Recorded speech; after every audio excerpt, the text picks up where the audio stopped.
L'anophèle, moustique qui prolifère en zone tropicale, n'est que le moyen de transport, le vecteur, du paludisme. Le véritable coupable, c'est le parasite qu'il transmet, le plasmodium.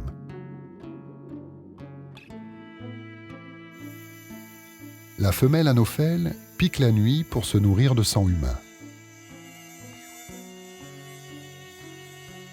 Si sa victime est déjà infectée, le moustique aspire avec le sang de nombreux parasites.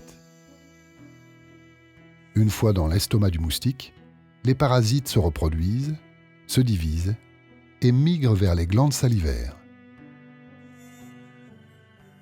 À l'occasion d'une piqûre, les parasites infesteront le sang de leur nouvelle victime.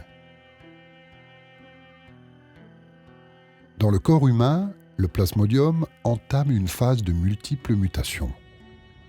De sporozoïte, il devient trophozoïte, puis schizonte, puis mérozoïte, et enfin gamétocyte. Toutes ces métamorphoses lui permettent d'échapper au barrage dressé par le système immunitaire de ses victimes. La première destination du parasite, c'est le foie, que le parasite atteint via le sang.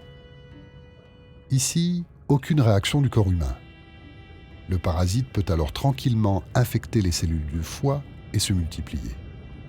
Jusqu'au jour où les cellules du foie éclatent et libèrent massivement les parasites dans le sang, provoquant les premiers symptômes, des frissons. Les parasites contaminent ensuite les globules rouges, s'y multiplient rapidement et les font éclater. Une nouvelle génération de plasmodium contamine le sang et pourront être aspirés à leur tour par un nouveau moustique. Le cycle est bouclé. L'éclatement des globules rouges provoque un accès de fièvre de quelques heures, caractéristique du paludisme.